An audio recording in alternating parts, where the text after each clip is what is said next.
ഇന്ന് നമുക്ക് തെലുങ്കിൽ റിലീസായ നയനം എന്ന സസ്പെൻസ് ത്രില്ലർ വെബ് സീരീസിന്റെ കഥ നോക്കിയാലോ?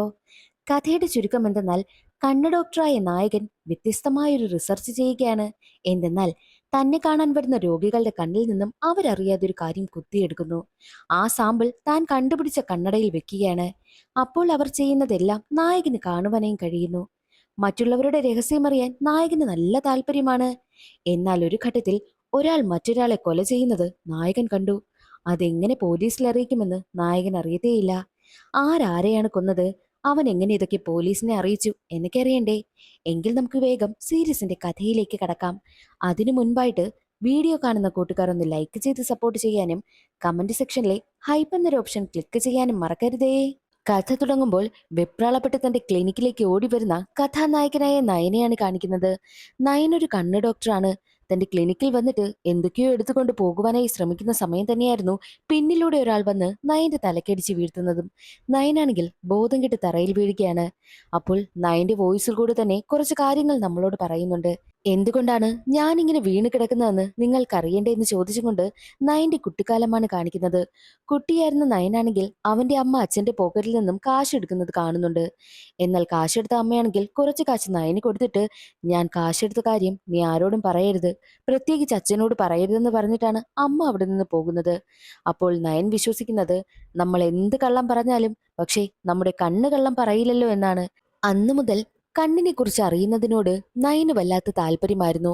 ക്ലാസ്സിൽ ടീച്ചർ പഠിപ്പിക്കുന്ന സമയത്തും കണ്ണിനെ കുറിച്ച് എന്തെങ്കിലും പഠിപ്പിക്കുകയാണെങ്കിൽ അവൻ ആകാംക്ഷയോട് കൂടി ഇരിക്കും. അന്നു മുതൽ അവന്റെ ആഗ്രഹമാണ് വലുതാകുന്ന സമയത്ത് ഒരു കണ്ണ് ഡോക്ടർ ആകണമെന്ന്. എന്നാൽ നയൻ ഒരു കാര്യം കൂടി പറയുന്നുണ്ട്. മനുഷ്യന്റെ ക്യൂരിയോസിറ്റിയാണ് അവനെ സക്സസിൽ എത്തിക്കുന്നതെങ്കിൽ എന്റെ ക്യൂരിയോസിറ്റിയാണ് എന്റെ ഈ അവസ്ഥയ്ക്ക് കാരണമെന്നാണ്. പിന്നീട് നയന്റെ ജീവിതത്തിൽ എന്താണ് സംഭവിച്ചെന്നാണ് കാണിക്കുന്നത്. നയൻ ആഗ്രഹിച്ചതുപോലെ തന്നെ അവൻ വലുതായപ്പോൾ ഒരു കണ്ണ് ഡോക്ടറായി മാറി. ഇപ്പോൾ ഒരു ഫ്ലാറ്റിൽ ഒറ്റയ്ക്കാണ് താമസിക്കുന്നതും. ജോലിക്ക് പോകുവാനായി ഇറങ്ങുന്ന നയനാണെങ്കിൽ ലിഫ്റ്റിൽ കയറുമ്പോൾ അവനൊപ്പം മറ്റൊരു പയ്യൻ കൂടി ഉണ്ടായിരുന്നു. ആ പയ്യനാണെങ്കിൽ അവന്റെ കാമുകിക്കൊപ്പം ഫോണിൽ വിളിച്ച് സംസാരിക്കുകയായിരുന്നു. എന്നാൽ ഈ നയന് ഒരു സ്വഭാവം കൂടിയുണ്ട്. ആൾക്കാരുടെ രഹസ്യം എന്തെന്നോ അവർ എന്തൊക്കെ കാര്യങ്ങൾ സംസാരിക്കുന്നെന്നോ അതൊക്കെ അറിയുന്നതിനോട് വല്ലാത്ത താല്പര്യമാണ്. അതുകൊണ്ട് തന്നെ ഈ പയ്യൻ ഫോണിൽ സംസാരിക്കുന്നതെല്ലാം നയൻ ശ്രദ്ധിക്കുന്നുണ്ട്. നമ്മുടെ അടുത്ത് നിന്ന് ഒരാൾ ഫോണിൽ സംസാരിക്കുകയാണെങ്കിൽ അവരെന്താണ് സംസാരിക്കുന്നത്, ആരോട് സംസാരിക്കുന്നു എന്നൊന്നും നമ്മൾ ശ്രദ്ധിക്കത്തില്ലല്ലോ, മൈൻഡ് ചെയ്തേയില്ലല്ലോ. പക്ഷേ നയൻ അങ്ങനെയല്ല. ഒരാളുടെ രഹസ്യം അറിയുന്നതിനോട് അവന് വല്ലാത്ത താല്പര്യമാണ്. എന്നാൽ ഇതെല്ലാം മനസ്സിലാക്കിയ ആ പയ്യനാണെങ്കിൽ ദേഷ്യപ്പെട്ട് ആ ലിഫ്റ്റിൽ നിന്ന് ഇറങ്ങി പോവുകയും ചെയ്യുന്നുണ്ട്. താഴേക്ക് വന്ന നയനാണെങ്കിൽ നേരെ സെക്യൂരിറ്റിക്ക് അടുത്ത് വന്ന് ഒരു 100 രൂപ എടുത്തു കൊടുക്കും. എന്തിനാണെന്നോ, ആ ഫ്ലാറ്റിൽ ഒരുപാട് കുടുംബങ്ങൾ താമസിക്കുന്നില്ലേ? അപ്പോൾ ഓരോ കുടുംബത്തിലും ഓരോ പ്രശ്നങ്ങൾ കാണും, എന്തെങ്കിലും വഴക്കൊക്കെ നടക്കും. ഇതൊക്കെ എന്താണെന്ന് സെക്യൂരിറ്റിയോട് കണ്ടുപിടിക്കുവാനായിട്ട് നയൻ പറഞ്ഞ് ഏൽപ്പിച്ചിരുന്നു. അവന് ആ കുടുംബങ്ങളിലേക്ക് നടക്കുന്ന രഹസ്യമൊക്കെ അറിയണം. അതറിയുവാൻ വേണ്ടിയിട്ട് ഏർപ്പാടാക്കിയത് സെക്യൂരിറ്റിയാണ്. സെക്യൂരിറ്റി ഇതെല്ലാം കണ്ടുപിടിച്ചു വന്ന് നയനടുത്ത് പറഞ്ഞു കൊടുക്കും. രഹസ്യങ്ങളൊക്കെ കണ്ടുപിടിച്ചു കൊണ്ട് വരുന്നത് കൊണ്ടാണ് സെക്യൂരിറ്റിക്ക് ഒരു 100 രൂപ കൊടുക്കുന്നതും. എന്തിനാ സാറേ ഇങ്ങനെ മറ്റുള്ളവരുടെ രഹസ്യം അറിയുന്നതെന്ന് ചോദിക്കുമ്പോൾ, അതൊക്കെ ഒരു എന്റർടൈൻമെന്റ് അല്ലേ എന്നായിരുന്നു നയന്റെ മറുപടിയും. നയനൊരു വിചിത്രമായിട്ടുള്ള സ്വഭാവത്തിനുടമയാണ്. അങ്ങനെ നയനാണെങ്കിലോ പതിവ് പോലെ തന്റെ ക്ലിനിക്കിലേക്കും എത്തി. നയന്റെ ക്ലിനിക്കിലെ ഹെൽപ്പ് ചെയ്യാൻ നിൽക്കുന്ന രണ്ടുപേരാണ് കവിതയും ബോസും. ഇവർ രണ്ടുപേരുമാണ് നയൻ എല്ലാ സഹായവും ചെയ്യുന്നത്. അങ്ങനെ നയനാണെങ്കിൽ എന്നത്തെയും പോലെ തന്റെ പേഷ്യന്റിനെ നോക്കുവാനായി തുടങ്ങി. ആദ്യമായിട്ട് എത്തിയത് ഒരു ചെറിയ കുട്ടിയാ. അവളുടെ കണ്ണില് നല്ല ചുവന്ന നിറത്തിൽ കിടക്കുന്നുണ്ട്. എന്തോ ഇൻഫെക്ഷനാ. അങ്ങനെ നയനാണെങ്കിൽ കണ്ണ് ചെക്ക് ചെയ്യുകയാണ്. ഒരു മെഷീനിലൂടെയാണ് കണ്ണ് ചെക്ക് ചെയ്യുന്നത്. എന്നാൽ ചെക്ക് ചെയ്യുന്നതിനിടയിൽ നിന്ന് തന്നെ നയനാണെങ്കിൽ ആ കുട്ടിയുടെ കണ്ണിൽ നിന്നും ഒരു സാമ്പിൾ എടുക്കുന്നുണ്ട്. പക്ഷേ ആ കുട്ടി പോലും അറിയാതെയാണ് അത് ചെയ്യുന്നത്. എന്തിനാണത് എടുക്കുന്നതെന്ന് വഴിയേ മനസ്സിലാകും. രണ്ടാമത് വേറൊരാൾ വരികയാണ്. അയാളുടെ കണ്ണിൽ നിന്നും ഇതുപോലെ തന്നെ സാമ്പിൾ എടുക്കുന്നു. അന്നേ ദിവസം വന്ന എല്ലാ പേഷ്യന്റിന്റെ കണ്ണിൽ നിന്നും സാമ്പിൾ എടുക്കുന്നുണ്ടായിരുന്നു. അങ്ങനെ പേഷ്യന്റ് എല്ലാം പോയി കഴിഞ്ഞതും നയനാണെങ്കിൽ തന്റെ റൂമിന്റെ കതക് അടയ്ക്കുകയാണ്. അതിനുശേഷം ആ റൂമിൽ തന്നെയുള്ള രഹസ്യമായിട്ടുള്ള മറ്റൊരു അറയിലേക്കാണ് എത്തുന്നത്. എന്നാൽ ഇതെല്ലാം അവിടെ ഉണ്ടായിരുന്ന ബോസ് ശ്രദ്ധിക്കുക. എല്ലാ ദിവസവും ഡോക്ടർ എന്തിനാ ഇങ്ങനെ കയറി കഥ കടയ്ക്കുന്നതെന്ന് ബോസ് കവിതയോട് പറയുമ്പോഴോ, അതൊക്കെ എന്തിനാ നമ്മൾ ശ്രദ്ധിക്കുന്നത്? എല്ലാ മാസവും നമുക്ക് കൃത്യമായിട്ട് ശമ്പളം കിട്ടുന്നില്ലേ? അത് മാത്രം നമ്മൾ നോക്കിയാൽ മതിയെന്നും കവിത പറയുന്നു. ആ ഒരു സീൻ അവിടെ കട്ടായി. പിന്നീട് കാണിക്കുന്നത് മാധവി എന്ന സ്ത്രീയാണ്. മാധവി തന്റെ ഭർത്താവിന് വേണ്ടിയിട്ട് ബ്രേക്ക്ഫാസ്റ്റ് ഒക്കെ ഉണ്ടാക്കിക്കൊണ്ട് നിൽക്കുകയാ. മാധവിയുടെ ഭർത്താവിന്റെ പേരാണ് ഗൗരി ശങ്കരൻ. ഇവർ തമ്മിൽ 25 വയസ്സിന്റെ വ്യത്യാസമുണ്ട്. ഗൗരി ശങ്കരനാണെങ്കിലോ ഒരു സ്കൂളിലെ സാറാണ്. കുട്ടികളുടെ ആൻസർ ഷീറ്റൊക്കെ ചെക്ക് ചെയ്തുകൊണ്ടിരിക്കുകയാണ് ഗൗരി ശങ്കരൻ. മാത്രമല്ല വീട്ടിലും ചെറുതായിട്ട് ട്യൂഷനൊക്കെ എടുക്കുന്നുണ്ട്. അങ്ങനെ ആൻസർ ഷീറ്റ് ചെക്ക് ചെയ്തുകൊണ്ടിരിക്കുന്നതിനിടയിൽ മാധവിയുമായിട്ട് റൊമാൻസ് ചെയ്യുന്നതിനും ഗൗരി ശങ്കരൻ മറന്നിട്ടില്ല. ഇവരുടെ വിവാഹം കഴിഞ്ഞിട്ട് 2-3 വർഷമായി. ഇതുവരെയായിട്ടും അവർക്ക് കുട്ടികളില്ല. ആ ഒരു സങ്കടം രണ്ടുപേർക്കും ഉണ്ടായിരുന്നു. എന്നാൽ ഇവർ റൊമാൻസ് ചെയ്തുകൊണ്ടിരിക്കുന്നത് അടുത്ത വീട്ടിലൊരു ആന്റിയാണെങ്കിൽ വീട്ടിലേക്ക് അവരുടെ അനുവാദമില്ലാതെ ഡോർ തുറന്ന് കയറി വരുമ്പോൾ കാണുന്നു. അവർ കണ്ടെന്ന് മനസ്സിലായതും ഗൗരീശങ്കരനാണെങ്കിലോ തനിക്ക് ജോലിക്ക് പോവാൻ സമയമായി എന്ന് പറഞ്ഞ് അവിടെ നിന്നും ഇറങ്ങിപ്പോകുന്നു. അവർ വന്നത് എന്തോ അടുക്കള സാധനം വാങ്ങുവാൻ വേണ്ടിയിട്ടാ. അങ്ങനെ മാധവിയാണെങ്കിലോ അത് എടുക്കുവാനായിട്ട് അടുക്കളയിലേക്ക് പോയിട്ട് തിരിച്ചു വന്ന സമയം ആ സ്ത്രീ മാധവിയോട് പറയുന്നുണ്ട്, നിനക്ക് എന്റെ മകളുടെ പ്രായമേ ഉള്ളൂ. പക്ഷേ നിന്റെ ഭർത്താവിന് എന്റെ ഭർത്താവിന്റെ പ്രായമുണ്ടെന്ന് പറഞ്ഞ് അവരുടെ രണ്ടുപേരുടെ ഏജ് ഡിഫറൻസിനെ പറ്റി കളിയാക്കിയതുപോലെയാണ് ആ സ്ത്രീ സംസാരിക്കുന്നതും. എന്നാൽ ദേഷ്യം വരുന്ന മാധവിയാണെങ്കിൽ കൊണ്ടുവന്ന സാധനം അവർക്ക് കൊടുക്കാതെ അവരുടെ അടുത്ത് പോകാൻ പറഞ്ഞിട്ട് കതക് അടയ്ക്കുന്നു. ദേഷ്യത്തിൽ നടന്നു പോകുന്ന സമയത്ത് മാധവി അറിയാതെ അവളുടെ കണ്ണാടിയിൽ ചവിട്ടുകയും ആ ഒരു കണ്ണാടി പൊട്ടിപ്പോവുകയും ചെയ്യുന്നു. മാധവിക്ക് കണ്ണാടി വെക്കുന്ന ശീലമുണ്ട്. അതിനുശേഷം കാണിക്കുന്നത് നയനയാണ്. നയനാണെങ്കിൽ രാത്രി സമയം തന്റെ ക്ലിനിക്കിലേക്ക് എത്തുന്നു. നയന്റെ ക്ലിനിക്കില് രഹസ്യമായിട്ടൊരു അറയുണ്ടെന്ന് പറഞ്ഞില്ലേ, അവിടേക്ക് പ്രവേശിക്കുകയാണ് നയൻ. അതിനുശേഷം ചെറിയൊരു ബോക്സ് ഉണ്ട്. ആ ബോക്സ് ഓപ്പൺ ആക്കിയിട്ട് ഒരു കണ്ണാടി എടുക്കുകയാണ്. അതിനുശേഷം രാവിലെ മുതൽ നയൻ കുറച്ചു പേരുടെ സാമ്പിളെല്ലാം കളക്ട് ചെയ്ത് വെച്ചില്ലേ, ഓരോന്നോരോന്നായി പുറത്തെടുക്കുന്നു. എന്നിട്ട് ഓരോരുത്തരുടെയും പേരെഴുതിയ സാമ്പിളിൽ നിന്നും ഓരോന്നെടുത്ത് ആ ഒരു കണ്ണടയിലേക്ക് വെക്കുകയാണ്. അപ്പോൾ അവർ എന്തൊക്കെ ചെയ്യുന്നു എന്നുള്ള കാര്യം നയന് കാണുവാനായി കഴിയുന്നു. അതും കുറച്ചു നിമിഷത്തേക്ക് മാത്രമേ കഴിയൂ. ആദ്യം ക്ലിനിക്കിൽ വന്ന പെൺകുട്ടിയിലെ ആ പെൺകുട്ടിയുടെ സാമ്പിൾ എടുത്ത് കണ്ണടയിൽ വെക്കുകയാണ്. അപ്പോൾ അവൾ എന്ത് ചെയ്യുന്നു എന്നുള്ള കാര്യം കുറച്ചു നേരത്തേക്ക് നയന് കാണുവാനായിട്ടും കഴിയും. അവളുടെ അമ്മ അവൾക്കൊരു ഗിഫ്റ്റ് കൊണ്ടുവന്ന് കൊടുക്കുന്നു. അതിൽ ഡ്രസ്സായിരുന്നു ഉണ്ടായിരുന്നത്. ആ പെൺകുട്ടി ഉടനെ തന്നെ കണ്ണാടിക്ക് മുന്നിൽ ചെന്ന് നിന്ന് ഡ്രസ്സ് ഊരിയിട്ട് അമ്മ കൊടുത്ത ഡ്രസ്സ് ഇടുവാനായി തുടങ്ങും. എന്നാൽ തുടങ്ങുന്ന സമയം തന്നെ നയനാണെങ്കിൽ കണ്ണട മാറ്റിക്കളയുകയാണ്. നയന് എല്ലാവരുടെയും രഹസ്യം അറിഞ്ഞാൽ മാത്രം മതി. അതിനു വേണ്ടിയിട്ടാണ് അവൻ ഇങ്ങനെ ചെയ്യുന്നത്. പക്ഷേ ആള് ഡീസന്റാ. ഡ്രസ്സ് മാറുന്നതെന്നും അവൻ നോക്കാനേ നിൽക്കില്ല. അതിനുശേഷം അടുത്ത ആളിൻ്റെത് എടുത്ത് വെക്കുന്നു. അങ്ങനെ അന്നേ ദിവസം ക്ലിനിക്കിൽ വന്ന എല്ലാവരുടെയും സാമ്പിൾ എടുത്ത് വെച്ച് അവർ എന്തൊക്കെയാണ് ചെയ്യുന്നതെന്നൊക്കെ നയൻ നിരീക്ഷിക്കുന്നു. നയന് മറ്റുള്ളവരുടെ രഹസ്യം അറിയുന്നതിന് ക്യൂരിയോസിറ്റി കൂടുതലായതുകൊണ്ടാണ് അവൻ ഇങ്ങനെയൊക്കെ ചെയ്യുന്നത്. നയന്റെ റിസർച്ചാണ് ഇപ്പോൾ നടക്കുന്നതും. അങ്ങനെ നയനാണെങ്കിലോ താൻ എന്തോ വലിയ കാര്യം സാധിക്കാൻ പോവുകയാണ് എന്ന മട്ടിൽ ചിന്തിച്ചു നിൽക്കുകയാണ്. മാത്രമല്ല ഐൻസ്റ്റീനേക്കാൾ താൻ വലിയൊരാളാണെന്ന് നയൻ തന്നെ ചിന്തിക്കുന്നു. അവിടെയാണ് ആദ്യത്തെ എപ്പിസോഡ് അവസാനിക്കുന്നത്. രണ്ടാമത്തെ എപ്പിസോഡ് ആരംഭിക്കുന്ന സമയത്ത് 3 വർഷങ്ങൾക്ക് മുൻപ് നടന്ന കാര്യമാണ് കാണിക്കുന്നത്. ജർമ്മനിയിലായിരുന്ന നയൻ അവിടെ വെച്ചാണ് ഈ ഒരു കണ്ണട ആദ്യമായിട്ട് അവൻ കണ്ടെത്തുന്നത്. അവന്റെ റിസർച്ച് ആയിരുന്നു അത്. പക്ഷേ ഈ ഒരു കണ്ണട ഇപ്പോൾ ഉള്ള ലെവലിലേക്ക് എത്തിക്കുന്നതിന് മുൻപ് തന്നെ നയൻ കുറച്ച് സ്ലോ ആയിരുന്നു. അവനെ ഏറ്റവും കൂടുതൽ സഹായിച്ചു കൊണ്ടിരുന്നത് അവന്റെ പ്രൊഫസറും. എന്നാൽ നയൻ ഇത് കണ്ടെത്തുന്നതിൽ വളരെ സ്ലോ ആയതുകൊണ്ട് തന്നെ പ്രൊഫസർ അവനെ ഒരുപാട് വഴക്ക് പറയുകയും നിന്നെ കൊണ്ട് ഒരിക്കലും ഇങ്ങനൊരു കണ്ണട കണ്ടെത്താനും കഴിയത്തില്ല, നിനക്കതിനുള്ള കഴിവുമില്ല എന്ന് പറഞ്ഞ് അവനെ ഒരുപാട് അപമാനിച്ചു. മാത്രവുമല്ല ഈ ഒരു കണ്ണടയുടെ റിസർച്ചിന് വേണ്ടിയിട്ടുള്ള എല്ലാ കാശും മുടക്കിക്കൊണ്ടിരുന്നത് പ്രൊഫസർ ആയിരുന്നു. ഇനി മുതൽ ഞാൻ നിനക്ക് കാശൊന്നും തരില്ല എന്ന് പറഞ്ഞിട്ട് നയനെ ഒരുപാട് വഴക്ക് പറഞ്ഞ് നയന്റെ ആ ഒരു റിസർച്ചിൽ നിന്നും പ്രൊഫസർ പിന്തിരിയുകയാണ് ചെയ്തത്. അന്ന് എനിക്ക് ചെയ്യാൻ കഴിയാത്തത് ഇന്ന് ഞാൻ ചെയ്തു എന്ന് ചിന്തിച്ച് ചിരിച്ചുകൊണ്ടിരിക്കുകയാണ് നയൻ. നയൻ ഇപ്പോൾ റിസർച്ച് ചെയ്യുന്നതിന് വേണ്ടിയിട്ട് കാശ് മുടക്കുന്നത് മറ്റൊരാളായിരുന്നു. അവന് വേണ്ടിയിട്ട് എല്ലാ സഹായവും അയാൾ ചെയ്യുന്നുണ്ട്. രാവിലെ തന്നെ ആ ഒരാളിൽ നിന്ന് കോള് വരികയാണ്. റിസർച്ചിന്റെ കാര്യം എന്തായി, കണ്ണടയെല്ലാം ഓക്കെ ആയോ എന്നൊക്കെ ചോദിക്കുന്നുണ്ട്. സത്യത്തിൽ നയൻ കണ്ടുപിടിച്ച കണ്ണടയ്ക്ക് ഏകദേശം 8 മിനിറ്റ് മുതൽ 40 മിനിറ്റ് വരെ മാത്രമേ ഒരാൾ എന്തൊക്കെ ചെയ്യുന്നു എന്നുള്ളത് കാണാൻ കഴിയൂ. എന്നാൽ ഈ കാശ് മുടക്കുന്ന ആളിന് ഏകദേശം 8 മണിക്കൂർ വരെയുള്ള കാര്യങ്ങളൊക്കെ അറിയണം. അതിനു വേണ്ടിയിട്ടാണ് നയനെ ഏർപ്പാടാക്കിയിരിക്കുന്നത്. അത് നടക്കുമെന്ന് പ്രത്യേകം നയൻ പറഞ്ഞതുകൊണ്ടാണ് അയാൾ കാശ് മുടക്കിയിരിക്കുന്നതും. ആ ഒരു കാര്യം ചോദിച്ചാണ് ആള് വിളിച്ചിരിക്കുന്നതും.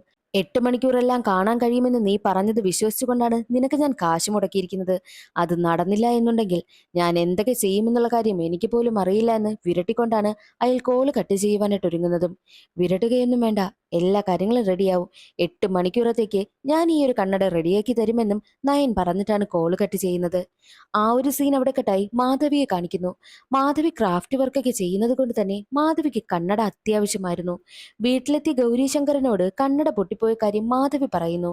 അങ്ങനെ ഗൗരീശങ്കരനാണെങ്കിലോ മാധവിയും കൂട്ടി നേരെ വരുന്നത് നയന്റെ ക്ലിനിക്കിലേക്കാണ്. അവിടെ വർക്ക് ചെയ്യുന്ന കവിതയും മാധവിയും നല്ല കൂട്ടായതുകൊണ്ട് തന്നെ കവിത തന്റെ ഏർപ്പാടിലാണ് മാധവി അവിടേക്ക് കൂട്ടിക്കൊണ്ടുവന്നത്. മാധവി ഒറ്റയ്ക്കാണ് ആദ്യം നയനെ കാണുവാനായിട്ട് കയറിയത്. മാധവിയാണെങ്കിൽ കാണാൻ നല്ല സുന്ദരിയായതുകൊണ്ട് തന്നെ നയൻ അവളെ കണ്ടതും അട്രാക്ഷൻ തോന്നുകയാണ്. മാത്രമല്ല ചെറിയൊരു ക്രഷൊക്കെ തോന്നുന്നു. പ്രണയിച്ചാൽ കൊള്ളാമെന്നുള്ള ചിന്തയൊക്കെ അവനുണ്ടാകുന്നു. അവൾ വിവാഹം കഴിഞ്ഞതാണെന്നൊന്നും നയൻ അറിയത്തേയില്ല.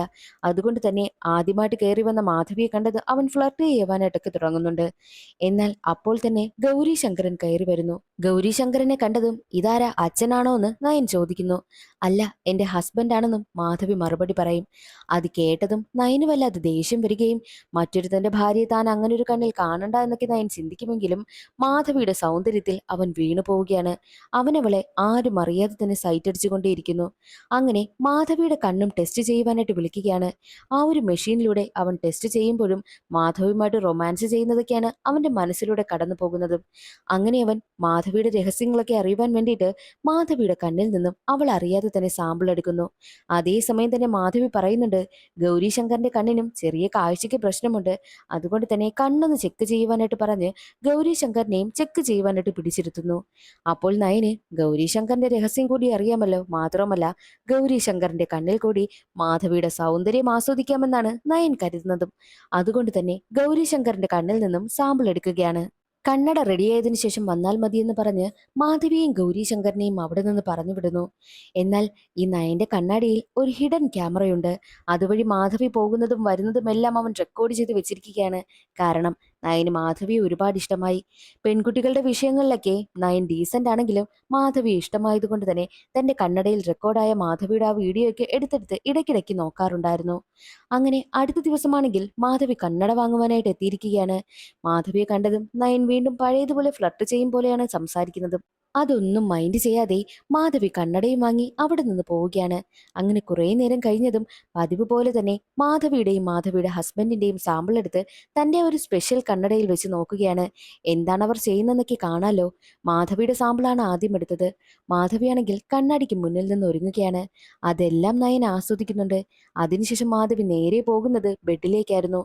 അവിടെ ഗൗരീശങ്കറിനും ഇരിക്കുന്നുണ്ട്. അങ്ങനെ അവർ രണ്ടുപേരും ഫിസിക്കൽ റിലേഷൻഷിപ്പിൽ ഏർപ്പെടുവാനായും തുടങ്ങി. അത് കാണുന്നതും നയന് വല്ലാതെ ദേഷ്യം വരുന്നു. താൻ എന്തിനാ ഇതൊക്കെ കാണുന്നതെന്ന് ചിന്തിച്ച് നയനാണെങ്കിൽ ഉടനെ തന്നെ കണ്ണട മാറ്റിവെക്കുകയാണ്. 2 ദിവസം കഴിഞ്ഞതും നയൻ ഗൗരീശങ്കറിന്റെ സാമ്പിൾ എടുത്ത് കണ്ണടയിൽ വെച്ച് നോക്കുന്നു.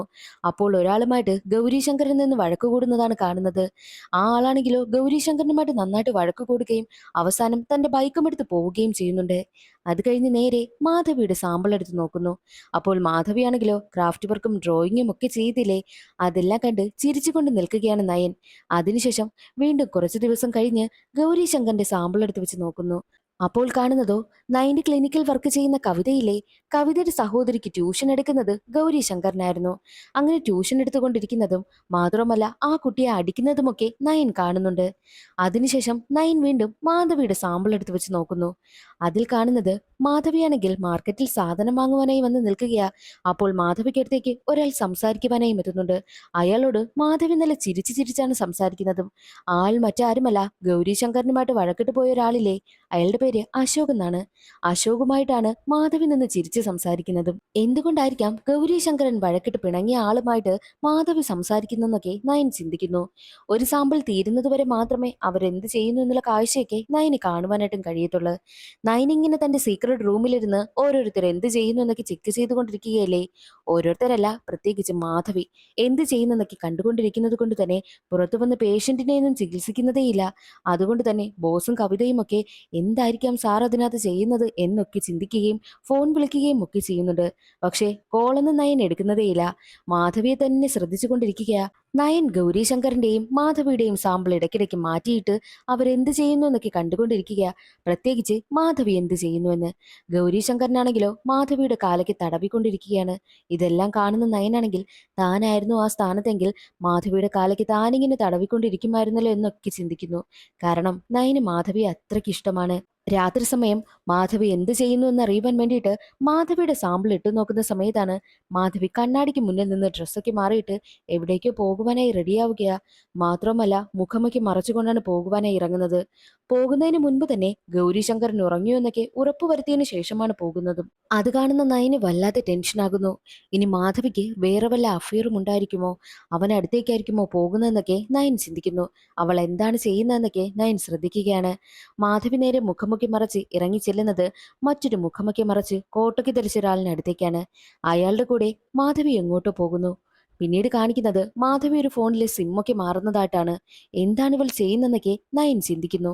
നയൻ ഉറപ്പിച്ചു മാധവിക്ക് വേറെ ആരോ ആയിട്ട് റിലേഷൻ ഉണ്ടെന്ന്. അതുകൊണ്ട് തന്നെ നയന് വല്ലാതെ ദേഷ്യം വരികയും അവൻ അവിടെ കിടന്ന് അലറുകയും ഒക്കെ ചെയ്യുന്നുണ്ട്. എന്നാൽ ഇതെല്ലാം പുറത്തിരിക്കുന്ന പേഷ്യന്റും പിന്നെ കവിതയും ബോസും ഒക്കെ ശ്രദ്ധിക്കുന്നുണ്ട്. അവൾക്ക് വേറെ ഏതെങ്കിലും അഫയർ കാണുമെന്നൊക്കെ കരുതി അതുകൊണ്ട് തന്നെ പിന്നീട് അങ്ങോട്ട് അവൾ എന്ത് ചെയ്യുന്നെന്ന് നിരീക്ഷിക്കുവാനായിട്ട് നയൻ കൂട്ടാക്കിയതേയില്ല. തന്റെ സ്വന്തം കാമുകി ചതിച്ചതുപോലെയായിരുന്നു നയന്റെ പെരുമാറ്റമൊക്കെ. അങ്ങനെ അന്നേ ദിവസം അവന്റെ ദേഷ്യമെല്ലാം തീർന്നതിന് ശേഷം അടുത്ത ദിവസം ഗൗരീശങ്കറിന്റെ ആ ഒരു സാമ്പിൾ എടുത്ത് കണ്ണടയിൽ വെച്ച് നോക്കുകയാണ്. അപ്പോൾ കാണുന്ന കാഴ്ച അവനെ ഞെട്ടിക്കുന്നതായിരുന്നു. എന്തെന്നാൽ ഒരു കത്തിയും കൊണ്ട് മാധവി ഗൗരീശങ്കറിന് നേരെ വരുന്നു. അതിനുശേഷം ഗൗരീശങ്കറിന്റെ കഴുത്ത് നോക്കി വെട്ടുകയാണ്. അതെ, മാധവി ഗൗരീശങ്കറിനെ കൊന്നിരിക്കുന്നു. അതോടുകൂടി നയനൊരു കാര്യം മനസ്സിലായി. മാധവിക്ക് മറ്റാരോ ആയിട്ട് ബന്ധമുണ്ട്. അതിന് തടസ്സമായി നിൽക്കുന്ന ഗൗരീശങ്കറിനെ മാധവി കൊന്നതാണെന്നുള്ള കാര്യം നയന് മനസ്സിലായി. അവനാണെങ്കിൽ പിന്നീട് അങ്ങോട്ട് മാധവി എന്താണ് ചെയ്യുന്നതെന്ന് കാണാനുള്ള ത്രാണിയില്ലാത്തത് കൊണ്ട് തന്നെ അവൻ പെട്ടെന്ന് തന്നെ കണ്ണട ഊരി മാറ്റുകയും ടെൻഷൻ കാരണം നയൻ കുഴഞ്ഞു വീഴുകയും ചെയ്തു. അടുത്ത ദിവസം രാവിലെ അവിടെ നിന്നും എഴുന്നേറ്റ് നയനാണെങ്കിൽ നേരെ പോകുന്നത് പോലീസ് സ്റ്റേഷനിലേക്കാണ്. സാറേ, ഞാനൊരു കൊലപാതകം നേരിൽ കണ്ടുവെന്നും നയൻ പോലീസുകാരോട് പറയുന്നു. എന്നാൽ പോലീസിന്റെ മറുപടി നീ ഇതൊക്കെ എങ്ങനെ കണ്ടു എന്നായിരുന്നു. അതിനവൻ എന്ത് മറുപടി കൊടുക്കാനാ. അതുകൊണ്ട് തന്നെ നയൻ വല്ലാതെ ടെൻഷനാകുവാനായും തുടങ്ങി. സത്യത്തിൽ അത് നയന്റെ സ്വപ്നമായിരുന്നു. നയൻ ബോധം കെട്ട് വീണപ്പോൾ കണ്ട വെറും സ്വപ്നം. അതേ സമയം തന്നെയായിരുന്നു ക്ലിനിക്കിലേക്ക് ബോസ് വരുന്നത്. ബോസ് എത്ര തന്നെ നയനെ വിളിച്ചിട്ടും നയന്റെ ശബ്ദം കേൾക്കുന്നത് ആ രഹസ്യ അറയിൽ നിന്നാണ്. ഇവിടെ ഇങ്ങനെയുള്ള സെറ്റപ്പ് ഒക്കെ ഉണ്ടായിരുന്നോ എന്നൊക്കെ ബോസ് ചോദിക്കുന്ന സമയത്ത് എനിക്ക് ആകെ പ്രശ്നമാ. അതുകൊണ്ട് നീ ഇനി കുറച്ച് ദിവസത്തേക്ക് ക്ലിനിക്കിൽ വരണ്ട, അല്ല നിങ്ങൾ ഇനി ജോലിക്ക് വരണ്ട, നിങ്ങളുടെ ശമ്പളമെല്ലാം ഞാൻ തന്നു തീർക്കുകയാണെന്ന് പറഞ്ഞ് കവിതയുടെയും ബോസിന്റെയും ശമ്പളം എടുത്തു കൊടുക്കുന്നു. സാറിന് എന്തെങ്കിലും പ്രശ്നമുണ്ടോ എന്നൊക്കെ ബോസ് ചോദിക്കുമ്പോൾ അതൊന്നും നീ അറിയണ്ട എന്ന് പറഞ്ഞിട്ട് ബോസിനെ അവിടെ നിന്ന് പറഞ്ഞു വിടുകയാണ് ചെയ്തത്. നയൻ വല്ലാത്ത പ്രശ്നത്തിലായിരുന്നു. അങ്ങനെ നയൻ വീണ്ടും വന്നിട്ട് മാധവിയുടെ ആ ഒരു സാമ്പിൾ എടുത്ത് കണ്ണടയിൽ ഇട്ട് നോക്കുകയാണ്. പക്ഷേ സാമ്പിൾ തീരുന്നത് വരെ മാത്രമേ അവരുടെ കാര്യങ്ങളൊക്കെ അറിയുവാനായി കഴിയൂ. സാമ്പിളും തീരാറായി. അതുകൊണ്ട് തന്നെ മാധവി എന്തൊക്കെ ചെയ്തു എന്നതെല്ലാം നയൻ റീകളക്ട് ചെയ്യുകയാണ്. പക്ഷേ നയൻ എവിടെയാണ് ഗൗരീശങ്കറിന്റെ ബോഡി അവൾ ഡിസ്പോസ് ചെയ്തതെന്ന് കാണാൻ കഴിഞ്ഞില്ല. അതും കൂടി കണ്ടിരുന്നെങ്കിൽ മാത്രമല്ലേ പോലീസിന് കൃത്യമായിട്ട് വിവരം കൊടുക്കാൻ കഴിയൂ എന്നൊക്കെ നയൻ ചിന്തിക്കുന്നു. അതേസമയം തന്നെയായിരുന്നു നയന്റെ കണ്ണടയ്ക്ക് ചെറിയൊരു പ്രശ്നമുണ്ടായി. അവൻ തലകറങ്ങി വീഴുന്ന സമയത്ത് കണ്ണടയും തറയിൽ വീണിരുന്നു. അതുകൊണ്ട് തന്നെ എന്തൊക്കെയോ ചെറിയ പ്രശ്നമുണ്ടായിരുന്നു. അതേസമയം തന്നെയായിരുന്നു നയന് കാശ് കൊടുക്കുന്ന ആൾ വിളിച്ചത്. കണ്ണടയുടെ കാര്യം എന്തായെന്ന് ചോദിക്കുമ്പോൾ എനിക്ക് കുറച്ചുകൂടി സമയം തരണമെന്നൊക്കെ പറഞ്ഞ് അവൻ എങ്ങനെയോ അയാളെ സമാധാനിപ്പിക്കുകയാണ്. ആ സീൻ അവിടെ കട്ടായി മാധവിയുടെ വീടാണ് കാണിക്കുന്നത്. ആരോ കോളിംഗ് ബെൽ അടിക്കുന്നു. മാധവി വല്ലാതെ ടെൻഷനാകുവാനായും തുടങ്ങി. കതക് തുറന്നു നോക്കിയ സമയത്ത് ഗൗരി ശങ്കറിന്റെ അച്ഛനും അമ്മയുമായിരുന്നു. സന്തോഷത്തോടു കൂടി മാധവി അവരെ അകത്തേക്ക് വിളിക്കും. ഗൗരി ശങ്കറിന് എവിടെ പോയിന്ന് ചോദിക്കുമ്പോൾ സ്കൂളിൽ നിന്ന് ടൂർ പോയിരിക്കുകയാണെന്ന് മാധവി കള്ളം പറയുന്നു. അവരും അത് വിശ്വസിക്കുകയാണ്. എന്നാൽ അതേസമയം തന്നെ മാധവിയുടെ സാമ്പിൾ തീർന്നത് കൊണ്ട് തന്നെ മാധവി എന്ത് ചെയ്യുന്നു എന്നുള്ള കാര്യം നയൻ അറിയാൻ കഴിയുന്നില്ല. രണ്ടും കൽപ്പിച്ച് മാധവിയുടെ വീട്ടിലേക്ക് പോകാമെന്നും നയൻ തീരുമാനിക്കുകയാണ്. രണ്ടും കൽപ്പിച്ച് നയൻ മാധവിയുടെ വീട്ടിലേക്ക് വന്നു. കതകു തുറന്നിറങ്ങിയ മാധവി ഡോക്ടറല്ലേ, ഡോക്ടർ എന്തിനാ ഇവിടെ വന്നതെന്ന് ചോദിക്കുമ്പോൾ ഗൗരീശങ്കറിനെ കാണുവാൻ വേണ്ടിയിട്ടാ, ഗൗരീശങ്കറിന്റെ കണ്ണടയുമായിട്ട് വന്നതാണെന്നും നയൻ പറയുന്നു. അല്ല, കണ്ണട കിട്ടിയല്ലോ, പിന്നെ വേറെ ഏത് കണ്ണടയെന്ന് ചോദിക്കുമ്പോൾ ഒരു റീഡിംഗ് ക്ലാസ്സും കൂടി പറഞ്ഞിരുന്നു, ആ ക്ലാസ്സും കൊണ്ടാ വന്നിരിക്കുന്നതെന്നും നയൻ പറയുകയാണ്. ആ, ഞാൻ കൊടുത്തേക്കാമെന്ന് പറഞ്ഞ് മാധവി ആ കണ്ണട വാങ്ങിയിട്ട് നയനെ അവിടെ നിന്ന് പറഞ്ഞു വിടുന്നു. നയൻ പോയി കഴിഞ്ഞതും മാധവിയാണെങ്കിൽ ജനൽ വഴി നയനെ തന്നെ ശ്രദ്ധിക്കുകയാണ്. നമ്മൾ ചെയ്ത കാര്യം എന്തെങ്കിലും നയൻ അറിഞ്ഞു എന്ന ടെൻഷനായിരുന്നു മാധവിക്കും. നയനും വേറൊരു വഴിയില്ലാതെ അവിടെ നിന്നും തിരികെ തന്റെ വീട്ടിലേക്കും എത്തുകയാണ്. നയനാണെങ്കിൽ മാധവിയെക്കുറിച്ച് തന്നെ ചിന്തിക്കും. ആരായിരിക്കാം മാധവിയുടെ ആ ഒരു കള്ളക്കാമുകൻ? അശോക് ആയിരിക്കുമോ എന്ന സംശയമായിരുന്നു ആദ്യം നയനുണ്ടായിരുന്നത്. കാരണം ഗൗരീശങ്കറിനുമായിട്ടും അശോക് വഴക്കിട്ടു. മാത്രവുമല്ല, അതേ വഴക്കിട്ട ആളുമായിട്ട് മാധവി ചിരിച്ച് സംസാരിക്കുന്നതും നയൻ കണ്ടിരുന്നല്ലോ. അപ്പോൾ അശോകുമായിട്ട് എന്തോ ബന്ധമുണ്ടായിരുന്നിരിക്കാം. അതുകൊണ്ടായിരിക്കാം ഗൗരീശങ്കറിനെ കൊന്നിട്ടുണ്ടാവുക. ആ വിവരം അറിഞ്ഞതുകൊണ്ടായിരിക്കുമോ ഗൗരീശങ്കറിനും അശോകും തമ്മിൽ പ്രശ്നമുണ്ടായത് എന്നൊക്കെയുള്ള സംശയം നയനുണ്ടാകുന്നു. എന്തായാലും മാധവിയെ എന്തായാലും പോലീസിന് പിടിച്ചു കൊടുക്കണം. മാധവി ഒരു കൊലപാതകിയാണ്. അവളെ പൂട്ടുവാൻ വേണ്ടിയിട്ടുള്ള എല്ലാ വഴികളും കണ്ടെത്തണമെന്നും നയൻ തീരുമാനിക്കുന്നു. അവളെ ഫോളോ ചെയ്യുവാനായിട്ട് തീരുമാനിച്ച നയൻ അടുത്ത ദിവസം മാധവി എന്തൊക്കെ ചെയ്യുന്നുവെന്ന് ശ്രദ്ധിക്കുകയാണ്. എന്നാൽ മാധവി തന്റെ അമ്മായിയച്ഛനെയും അമ്മായിയമ്മയും കൂട്ടി നേരെ വന്നിരിക്കുന്നത് പോലീസ് സ്റ്റേഷനിലേക്കും. അവിടെയുണ്ടായിരുന്നൊരു ചായക്കടയിൽ നിന്ന് ആരും അറിയാതെ നയൻ അവരെ ശ്രദ്ധിക്കുന്നുമുണ്ട്. ഗൗരീശങ്കറിന്റെ അച്ഛനും അമ്മയും വന്നിരിക്കുന്നത് 2-3 ദിവസമായിട്ട് തന്റെ മകനെ കാണാനില്ല. ഫോൺ വിളിച്ചിട്ടും എടുക്കുന്നില്ല. സ്കൂളിൽ നിന്ന് ടൂർ പോയതാണെന്നാണ് പറഞ്ഞത്. പക്ഷേ ഇതുവരെയായിട്ടും ഒരു വിവരവുമില്ല എന്ന് പറഞ്ഞ് അമ്മയും അച്ഛനും കരയുകയാണ്. എന്നാൽ പോലീസുകാരാണെങ്കിൽ വലുതായിട്ട് മൈൻഡൊന്നും കൊടുക്കുന്നതേയില്ല. ഇതെല്ലാം ആ സ്റ്റേഷനിലെ ജനൽ വഴി നയൻ വന്ന് ഒളിഞ്ഞു നോക്കുന്നുണ്ടായിരുന്നു. എന്താണ് അവർ പറയുന്നതെന്നൊക്കെ നയൻ ശ്രദ്ധിക്കുന്നുണ്ട്. എന്നാൽ ഇത് ഒരു കോൺസ്റ്റബിൾ കണ്ടുകൊണ്ട് വരുന്നു. നയനോട് നിങ്ങൾ ആരാ, എന്താ ഇവിടെ ചെയ്യുന്നെന്നൊക്കെ ചോദിക്കുമ്പോൾ, ഞാനൊരു എഴുത്തുകാരനാ, അടുത്ത സിനിമയ്ക്ക് വേണ്ടിയിട്ട് കഥ എഴുതുകയാ. അതുകൊണ്ട് ഒരു പോലീസ് സ്റ്റേഷനിൽ പോലീസുകാരൊക്കെ എങ്ങനെയാണ് ബിഹേവ് ചെയ്യുന്നതെന്ന് അറിയുവാൻ വേണ്ടിയിട്ടാ ഞാനിങ്ങനെ ഒളിഞ്ഞു നോക്കിക്കൊണ്ട് നിൽക്കുന്നതെന്നും നയൻ പറയുന്നു. അതൊന്നും ഇവിടെ നടക്കില്ല, ഇവിടെ നിന്ന് പോകണമെന്ന് പറഞ്ഞ് നയനെ അവിടെ നിന്ന് ഓടിച്ചു വിടുകയാണ്. അതുകൊണ്ട് തന്നെ അവരവിടെ എന്തൊക്കെ സംസാരിച്ചു എന്നുള്ള കാര്യം നയൻ അറിയുവാനേയും കഴിഞ്ഞില്ല. അതേ സമയമായിരുന്നു എസ് ഐ അവിടേക്ക് വരുന്നത്. എസ് ഐയെ കണ്ടതും ഗൗരീശങ്കറിന്റെ അമ്മ എസ് ഐക്ക് മുന്നിൽ ചെന്ന് കരയുവാനേയും തുടങ്ങി. 2-3 ദിവസമായി തന്റെ മകനെ കാണാതായിട്ട്, വിളിച്ചിട്ട് ഫോൺ എടുക്കുന്നതുമില്ല, എവിടെ പോയെന്നും അറിയത്തില്ല. ഇവിടുത്തെ പോലീസ് ഉദ്യോഗസ്ഥരോട് വന്ന് പറഞ്ഞിട്ട് ആരും മൈൻഡ് ചെയ്യുന്നതേ ഇല്ല എന്ന് പറഞ്ഞാണ് അമ്മ കരയുന്നതും. അത് കേട്ടതും എസ് ഐക്ക് വല്ലാതെ ദേഷ്യം വരികയും അവിടെ ഉണ്ടായിരുന്ന പോലീസ് ഉദ്യോഗസ്ഥനെ ഒരുപാട് വഴക്ക് പറയുകയും ചെയ്തു. എന്നിട്ട് ഗൗരീശങ്കറിനെ കുറിച്ച് അന്വേഷിക്കുകയാണ്. സ്കൂളിൽ നിന്ന് ടൂർ പോയതാണെന്നാ പറഞ്ഞത്. വേറെ ഒരു കാര്യവും അറിയത്തില്ല എന്നും അമ്മ പറയുന്നു. നിങ്ങൾ സ്കൂളിൽ നിന്ന് ടൂർ പോയതാണ് ഗൗരീശങ്കറിന് എന്നുള്ള കാര്യം ഉറപ്പു വരുത്തിയോ, ആരോടെങ്കിലും ചോദിച്ചോ എന്നൊക്കെ ചോദിക്കുമ്പോൾ ഇല്ല എന്നായിരുന്നു അമ്മയുടെയും മാധവിയുടെയും മറുപടി. മാധവിയോടും ഓരോ കാര്യങ്ങളൊക്കെ ചോദിക്കുന്നുണ്ട്. ഗൗരീശങ്കറിന്റെ കേസ് അന്വേഷിക്കുവാനായിട്ടും എസ് ഐ തീരുമാനിക്കുന്നു. എസ് ഐ നേരെ പോകുന്നത് ഗൗരീശങ്കരൻ വർക്ക് ചെയ്യുന്ന ആ ഒരു സ്കൂളിലേക്കാണ്. സ്കൂളിലുള്ള അധ്യാപകരെ എല്ലാം ചോദ്യം ചെയ്തതിൽ നിന്നും ഗൗരീശങ്കരൻ ടൂർ പോയിട്ടില്ല എന്നുള്ള കാര്യം പോലീസ് ഉദ്യോഗസ്ഥന് മനസ്സിലായി. ഇവർ സ്കൂളിൽ ചെന്ന് അന്വേഷിക്കുന്നതെല്ലാം നയനും ശ്രദ്ധിക്കുന്നുണ്ട്. നയനും അവരെ ഫോളോ ചെയ്ത് പോവുകയാ. അതിനുശേഷം പോലീസ് ഉദ്യോഗസ്ഥൻ നേരെ വരുന്നത് മാധവിയുടെ വീട്ടിലേക്കുമാണ്. മാധവിയോടും ഗൗരീശങ്കറിന്റെ അച്ഛനോടും അമ്മയോടും പറയുന്നത്, സത്യത്തിൽ ഗൗരീശങ്കരൻ ടൂറൊന്നും പോയിട്ടില്ല, എവിടെ പോകുന്നെന്നാ നിങ്ങളോട് പറഞ്ഞെന്ന് ചോദിക്കുമ്പോൾ, ടൂർ പോകുന്നെന്നാ എന്നോട് പറഞ്ഞതെന്നും മാധവി പറയുന്നു. അങ്ങനെ ഓരോ കാര്യങ്ങളൊക്കെ ചോദിക്കുകയാണ്. ഗൗരീശങ്കറിന് ശത്രുക്കൾ വല്ലതും ഉണ്ടോ എന്ന് ചോദിക്കുമ്പോൾ ഇല്ല എന്നായിരുന്നു മാധവിയുടെ മറുപടിയും. അങ്ങനെ പോലീസ് ഉദ്യോഗസ്ഥൻ പോകുവാനായി ഇറങ്ങുന്ന സമയമായിരുന്നു മാധവി ഒരു കാര്യം പറയുന്നത്. സാറേ, ഒരാളുമായിട്ട് പ്രശ്നമുണ്ടായിരുന്നു. അതേ സ്കൂളിൽ വർക്ക് ചെയ്യുന്ന അശോകുമായിട്ട് വഴക്കിടുമായിരുന്നു. അവർക്കിടയിൽ എന്തോ പ്രശ്നമുണ്ട്. അത് മാത്രമേ എനിക്ക് അറിയാവൂ എന്നുള്ള കാര്യവും മാധവി പറയുന്നുണ്ട്. എന്നാൽ പോലീസുകാരെയും ഫോളോ ചെയ്തെത്തിയ നയനാണെങ്കിൽ അവിടെ നടക്കുന്ന കാര്യങ്ങളെല്ലാം ശ്രദ്ധിക്കുന്നുണ്ടായിരുന്നു. പോലീസ് ഉദ്യോഗസ്ഥരെല്ലാവരും അതുവഴിയാണ് വരുന്നതെന്ന് മനസ്സിലാക്കി നയനാണെങ്കിൽ പെട്ടെന്ന് തന്നെ കാറുമെടുത്ത് പോകുവാനായി ഇറങ്ങുന്ന സമയമായിരുന്നു ഓപ്പോസിറ്റ് വന്ന ബൈക്കുകാരനെ ഇടിച്ചതും. അങ്ങനെ അവിടെ ആകെ പ്രശ്നം നടക്കുകയാണ്. ആ ഒരു ബഹളമൊക്കെ പോലീസ് ഉദ്യോഗസ്ഥൻ കേൾക്കുന്നുണ്ട്. കോൺസ്റ്റബിളിനോട് എന്താണ് അവിടെ നടക്കുന്നതെന്ന് പോയി നോക്കുവാനായിട്ടും പറയുന്നു. എന്നാൽ കോൺസ്റ്റബിൾ വരുന്നത് കണ്ട് നയന ആകെ ടെൻഷൻ. അയ്യോ, ഈ കോൺസ്റ്റബിൾ കണ്ടാൽ ആകെ പ്രശ്നമായിരിക്കുമല്ലോ. പോലീസ് സ്റ്റേഷനിൽ വെച്ച് ഇയാൾ തന്നെ കണ്ടതാണല്ലോ എന്നൊക്കെ ചിന്തിച്ച് മുഖം കൊടുക്കാതിരിക്കുകയാണ് നയൻ. എന്നാൽ അവിടെ എത്തിയ കോൺസ്റ്റബിൾ ആണെങ്കിൽ നയനോട് ഈ സ്കൂട്ടി നീ തന്നെ ശരിയാക്കി കൊടുക്കണമെന്ന് പറഞ്ഞ് അവരെ എല്ലാവരെയും കൂട്ടി നേരെ പോകുന്നത് വർക്ക്ഷോപ്പിലേക്കാണ്. കൂടെ ഒരു കോൺസ്റ്റബിളും ഉണ്ട്.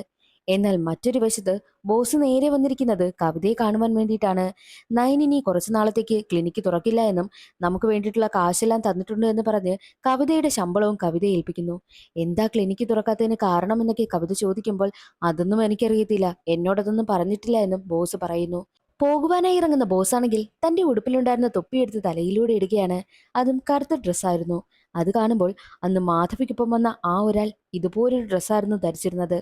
അപ്പോൾ മാധവിക്കൊപ്പം കണ്ട അയാളാണോ ഈ ബോസ് എന്നൊരു സംശയം നമുക്കുണ്ടാകുന്നുണ്ട്. എന്നാൽ മറ്റൊരു വശത്ത് വർക്ക്ഷോപ്പിൽ നിൽക്കുകയായിരുന്ന നയനെ കണ്ട കോൺസ്റ്റബിൾ ആണെങ്കിൽ നീയല്ലേ നേരത്തെ സ്റ്റേഷനിൽ വന്നെന്ന് ചോദിക്കുമ്പോൾ അല്ല, ഞാനല്ല, എന്നെപ്പോലെ ഇരിക്കുന്ന ആരെങ്കിലും ആയിരിക്കുമെന്നൊക്കെ പറഞ്ഞ് നയന ഒഴിഞ്ഞു മാറുവാനൊക്കെ ശ്രമിക്കുന്നു. എന്നിട്ട് എങ്ങനെയൊക്കെ വെപ്രാളപ്പെട്ട് ആ ഒരു വണ്ടി എങ്ങനെയെങ്കിലുമൊക്കെ ശരിയാക്കി കൊടുത്തിട്ടാണ് നയൻ അവിടെ നിന്നും രക്ഷപ്പെട്ടു പോകുന്നത്. എന്നാൽ നയൻ തന്റെ കാറിൽ കയറി പോകുന്നതൊക്കെ അതേ തൊപ്പി ധരിച്ച ആളാണെങ്കിൽ നിരീക്ഷിക്കുന്നുണ്ടായിരുന്നു. നയനെ തന്നെ നോക്കി നിൽക്കുകയാണ്. അത് ബോസാണോ അതോ കൊലയാളിയാണോ? ആരായിരിക്കാം എന്നൊരു ചോദ്യം അവശേഷിക്കുന്നില്ലേ? അതാരാണെന്നുള്ളത് നമുക്ക് അടുത്ത പാർട്ടിൽ കാണാം. ആരായിരിക്കും ഇതിന് പിന്നിലെന്നറിയാൻ നിങ്ങൾക്കും ഒരു ആകാംക്ഷയില്ലേ? അടുത്ത പാർട്ടിന് വേണ്ടിയിട്ട് വെയിറ്റ് ചെയ്യണേ. ഇന്നത്തെ ഈ ഒരു വീഡിയോ എല്ലാവർക്കും ഇഷ്ടമായെന്ന് കരുതുന്നു. സപ്പോർട്ട് ചെയ്യാൻ മറക്കരുതേ. അടുത്ത വീഡിയോയിൽ കാണാം. അതുവരെ എല്ലാവർക്കും ബൈ.